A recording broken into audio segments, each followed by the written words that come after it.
الرحیم الحمد للہ رب العالمین اللہم صلی وسلم وبارک علی سیدنا و نبینا محمد وعلی آلہ واصحابہ اجمعین اما بعد۔ باب القول فی بیان العلت وما یجوز ان یعلل به وما لا یجوز۔ اس باب میں علت کی بحث ہے اور کون سی چیز علت بن سکتی ہے اور کون سا معنی علت نہیں بن سکتا اس کا بھی بیان۔ کون سے ایسے معانی ہیں جو علت بن سکتے ہیں اور کون سے ایسے معانی ہیں جو علت نہیں بن سکتے، جن کا علت بننا ممکن نہیں ہے، ان کا بھی بیان ہے، ان کا بھی بیان ہے یہاں پر۔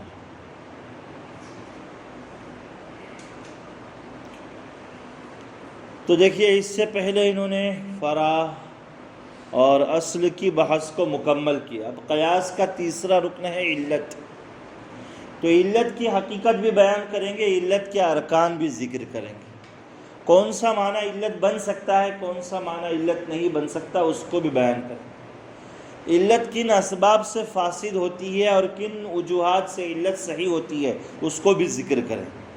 ذرا یہ طویل باب رہے گا علت کا، بات سمجھے نا؟ علت کا بیان بہت تفصیل سے کریں گے آپ، اس لیے کہ قیاس میں علت کو ایک بہت اہمیت حاصل ہے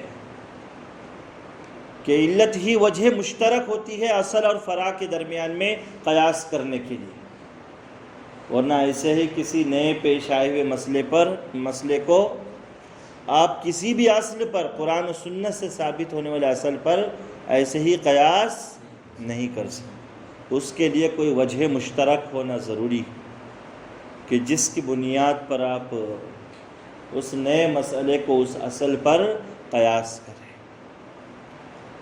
اسی وجہ مشترک کو آپ علت کہتے ہیں۔ پھر دیکھیں، وَعَلَمْ أَنَّ الْعِلَّةَ فِي الشَّرْعِ هِيَ الْمَعْنَى الَّذِي يَقْتَضِي الْحُكْمَ، کہ شرعی اعتبار سے علت ہی وہ معنی ہے جو حکم کا تقاضا کرتا ہے۔ شرعی اعتبار سے علت ہی وہ معنی ہے جو کس کا تقاضا کرتا ہے؟ حکم کا تقاضا کرتا ہے، علت ہی وہ معنی ہے،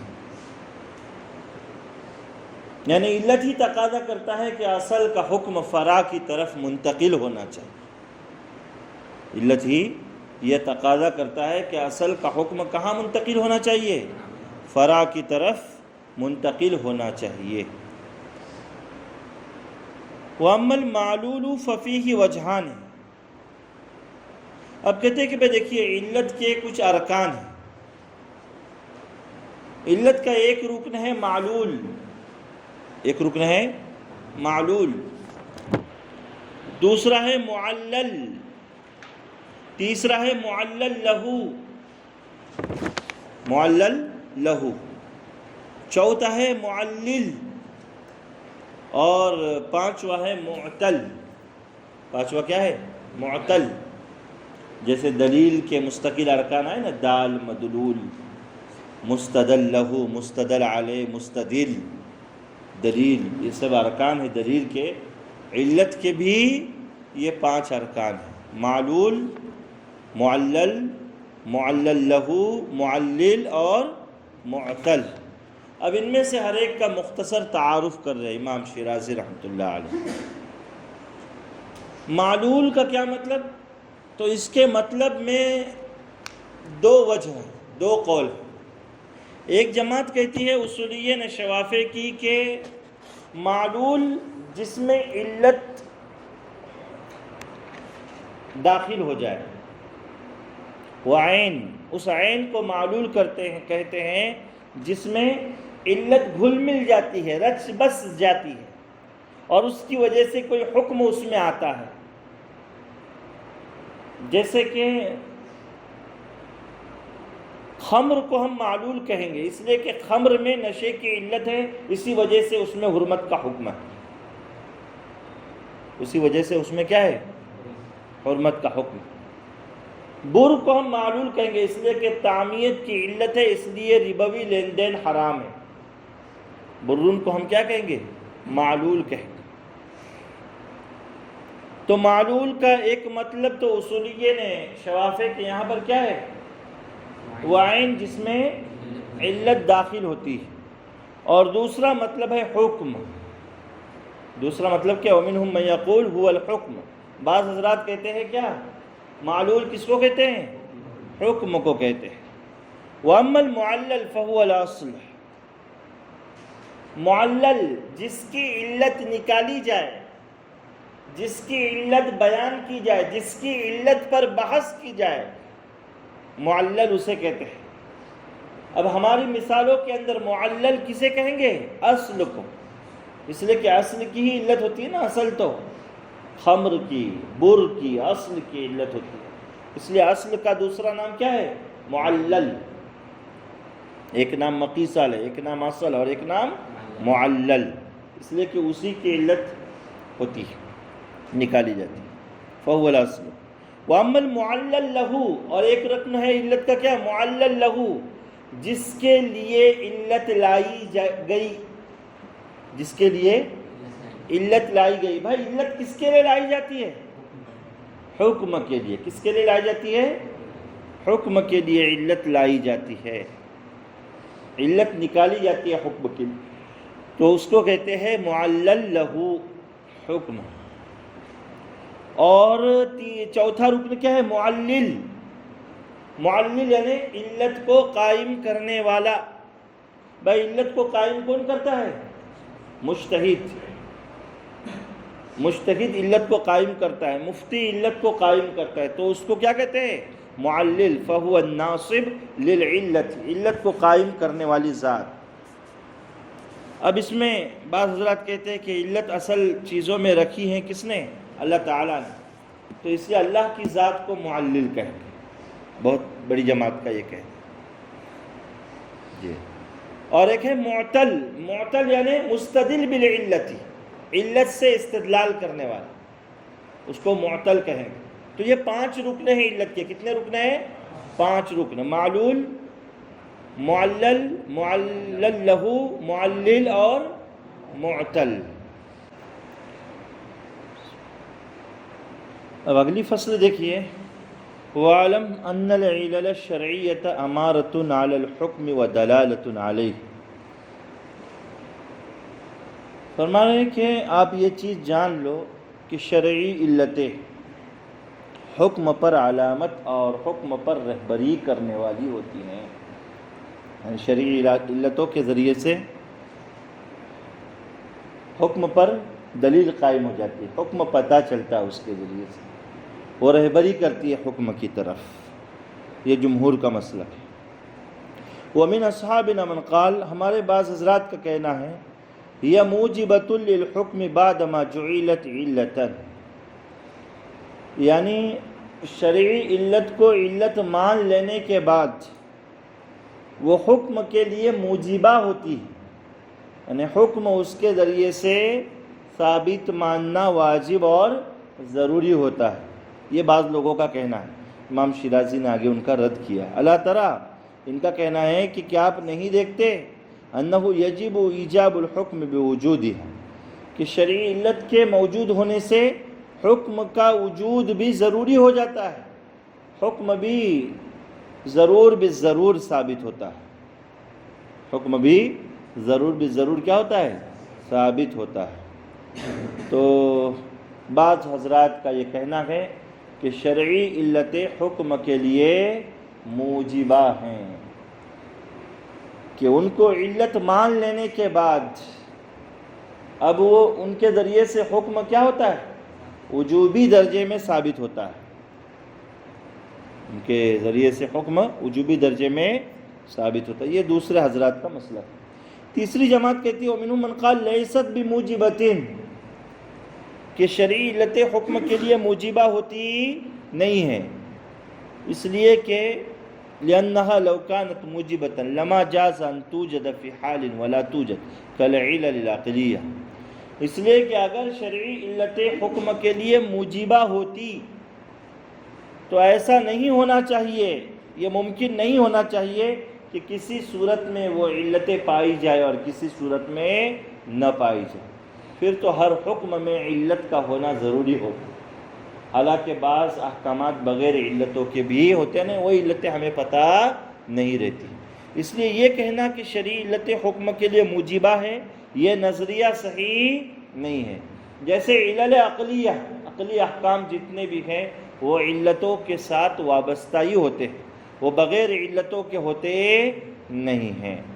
حالانکہ شریعت کے بعض احکامات بغیر علتوں کے بھی ہوتے ہیں، سامنے آتے ہیں، اس لیے ہم شرعی علتوں کو موجبہ نہیں کہہ سکتے۔ یہ تیسری جماعت کا نظریہ ہے۔ امام شیرازی رحمۃ اللہ علیہ نے ترجیح دی ہے پہلی جماعت کو، جن کا کیا کہنا تھا کہ شرعی علتیں کیا ہے؟ حکم کے لیے علامت اور دلالت ہے۔ کیا ہے؟ حکم کے لیے علامت اور دلالت ہے، وہ حکم پر رہبری کرنے والی ہیں، حکم پر رہبری کرنے والے۔ وَنَحْنُ نَعْلَمُ أَنَّ هَذِهِ الْعِلَلَ كَانَتْ مَوْجُودَةً قَبْلَ الشَّرْعِ، ہمیں یقین ہے اس بات کا کہ یہ علتیں شریعت سے پہلے بھی موجود تھی۔ وَلَمْ تَكُنْ مُوجِبَةً لِلْحُكْمِ، اگرچہ یہ حکم کے لیے موجبہ نہیں ہے۔ فَدَلَّ عَلَىٰ أَنَّهَا غَيْرُ مُوجِبَةٍ لِلْحُكْمِ، تو یہ دلیل ہے اس بات کی کہ شرعی علتیں حکم کے لیے موجبہ نہیں ہیں۔ ان لوگوں کا نظریہ صحیح ہے جو حکم کے لیے شرعی علتوں کو موجبہ نہیں مانتے، بلکہ کیا مانتے ہیں؟ حکم کے لیے علامت اور دلالت مانتے ہیں۔ حکم کے لیے کیا مانتے ہیں؟ علامت اور دلالت مانتے ہیں، یہ کہنا۔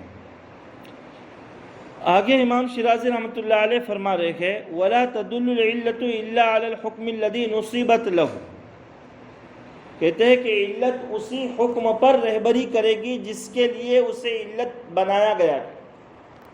علت کو جس حکم کے لیے قائم کیا گیا ہے، علت کیا کرے گی؟ اسی حکم کو ثابت کرے گی۔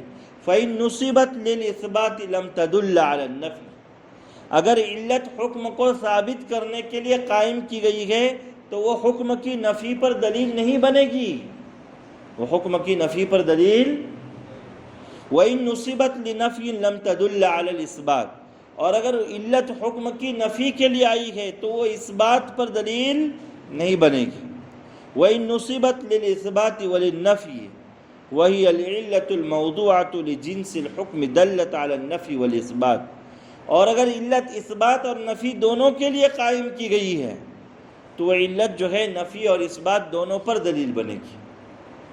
علت اگر اثبات اور نفی دونوں کے لیے آئی ہے تو دونوں کام کرے گی، یعنی علت جس کام کے لیے بنائی گئی ہے وہی کام کرے گی۔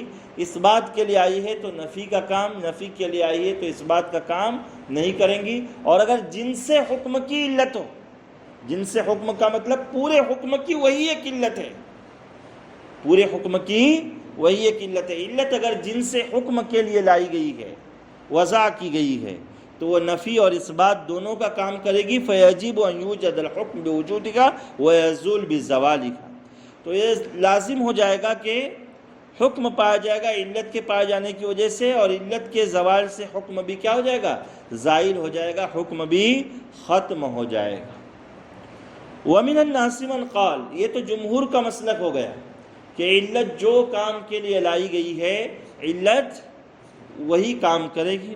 وَمِنَ النَّاسِ مَنْ قَالَ، بعض حضرات کا کہنا ہے إِنَّ كُلَّ عِلَّةٍ تَدُلُّ عَلَى حُكْمَيْنِ عَلَى الْإِثْبَاتِ وَالنَّفْيِ، کہ ہر علت دونوں کام کرے گی، اثبات کا بھی اور نفی کا بھی۔ وَإِذَا نُصِبَتْ لِلْإِثْبَاتِ اقْتَضَتِ الْإِثْبَاتِ عِنْدَ وُجُودِهَا وَالنَّفْيِ عِنْدَ عَدَمِهَا، اگر علت اثبات کے لیے یعنی حکم کو ثابت کرنے کے لیے لائی گئی ہے تو علت موجود ہوگی تو حکم ثابت ہوگا، اور علت موجود نہیں ہوگی تو حکم کی نفی ہو جائے گی، یعنی ایک ہی علت دونوں کام کرے گی۔ اگر اس بات کے لیے علت لائی گئی ہے تو وجود علت کی صورت میں حکم ثابت ہوگا، اور نفی علت کی صورت میں حکم کی نفی ہو جائے گی۔ وَإِن نُصِبَتْ لِلنَّفْيِ، اور اگر اس علت لائی گئی ہے نفی حکم کے لیے، اقتضت النفی عند وجودها والاثبات عند عدمها، تو علت کے پائے جانے کی صورت میں حکم کی نفی ہو جائے گی، اور علت کی عدم موجودگی میں حکم کیا ہو جائے گا؟ ثابت ہوگا، حکم کا اثبات ہو۔ تو یہ ان لوگوں کا کہنا ہے کہ علت دونوں کام کرے گی، نفی کا بھی اور اس بات کا بھی۔ اس بات کے لیے آئی ہے تو وجود علت کی صورت میں حکم ثابت، اور عدم علت کی صورت میں حکم کی نفی، اور نفی کے لیے علت آئی ہے تو وجود علت کی صورت میں حکم کی نفی، اور عدم وجود کی صورت میں حکم کیا ہو جائے گا؟ ثابت ہو جائے گا۔ یہ کہتے ہیں دونوں کام علت کرے گی۔ وَهَذَا خَطَأٌ، امام شیرازی کہتے ہیں کہ یہ بات غلط ہے، علت کو جو کام دیا جائے گا وہی کام کرے گی، یہی نظریہ ہے امام شیرازی رحمۃ اللہ علیہ کا۔ گویا کہ آپ پہلے موقف کی تائید کر رہے ہیں۔ کون سے موقف کی؟ اور پہلا موقف کیا ہے؟ کہ علت اگر جس کام کے لیے لائی گئی وہی کام کرے گی، اس سے زائد کام نہیں کرے گی۔ لأن العلة الشرعية دلیل، اس لیے کہ شرعی علت دلیل ہے۔ کیا ہے؟ وَلِهَذَا كَانَ يَجُوزُ أَلَّا تُوجِبَ مَا عُلِّقَ عَلَيْهَا مِنَ الْحُكْمِ۔ جی کہتے ہیں کہ اسی لیے تو ممکن ہے کہ علت پر جو حکم معلق کیا گیا ہے،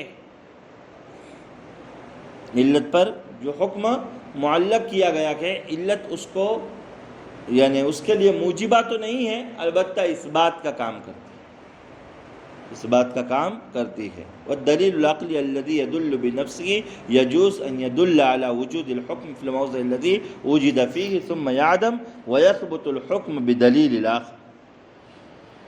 تو یہ بات انہوں نے کی کہ شرعی علت دلیل ہے، لہذا علت پر جو حکم معلق کیا گیا ہے، علت پر جو حکم معلق کیا گیا ہے اس علت کے ذریعے سے وہ حکم ثابت ہو جائے گا، اور جو حکم علت پر معلق نہیں کیا گیا ہے، ما علق ما نافیہ ہے، اللہ لا تجب، وہ حکم علت کے ذریعے سے ثابت نہیں ہوگا، وہ حکم علت کے ذریعے سے ثابت، ہاں دلیل عقلی بذات خود دلیل بنتی ہے، چونکہ اس لیے ایسا ہو سکتا ہے کہ کسی جگہ پر جو ہے دلیل عقلی پائی جائے اور حکم جو ہے موجود ہو، پھر دلیل عقلی ختم ہو جائے، معدوم ہو جائے، ثم یعدم، اور حکم کسی دوسری دلیل سے ثابت ہو جائے، ممکن ہے۔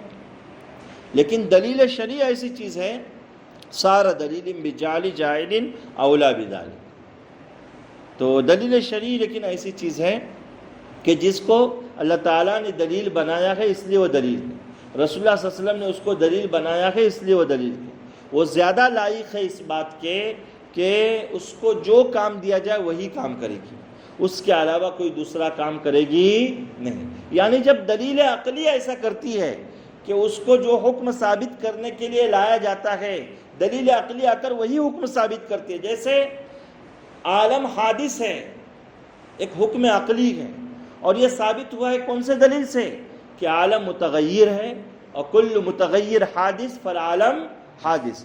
تو جیسے اس دلیل سے عالم کا حادث ہونا ثابت ہوا ہے، اگر یہ دلیل نہ ہو، یہ دلیل نہ ہو اور پھر اگر کوئی عالم کو حادث ثابت کرتا ہے تو اس دلیل کے عدم وجود سے نہیں کرے گا بلکہ کسی دوسرے توسط سے کرے گا۔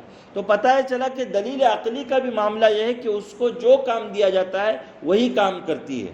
تو جب شرعی دلیل عقلی تو انسانی ذہن کا اختراع، انسانی کاوش کا نتیجہ ہے دلیل عقلی، اور شرعی دلیل ایسی ہے کہ جس کو اللہ تعالیٰ نے دلیل بنایا، رسول اللہ صلی اللہ علیہ وسلم نے اس کو دلیل بنایا، تو اس میں یہ چیز بدرجہ اولا ہونی چاہیے کہ اس کو جو کام دیا جائے شرعی دلیل بھی وہی کام کرے گی، اس سے زائد کام کرے گی نہیں۔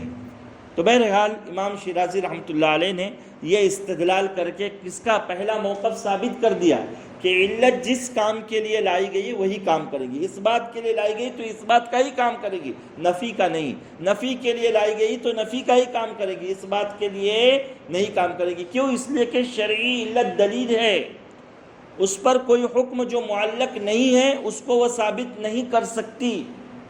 عقلی دلیل کو ہی دیکھ لیجئے کہ جب وہ انسانی ذہن کی کاوش ہے اس کے باوجود بھی جو حکم اسے ثابت کرنے کے لیے، جس حکم کے ثابت کرنے کے لیے وہ عقلی دلیل آئی ہے، عقلی دلیل وہی حکم ثابت کرے گی۔ اور اگر عقلی دلیل وہاں پر نہیں ہے تو حکم کی نفی یا جو بھی حکم ثابت ہوگا وہ کسی دوسرے ذریعے سے ہوگا. تو شرعی دلیل میں تو یہ چیز بدرجہ اولا ہونی چاہیے.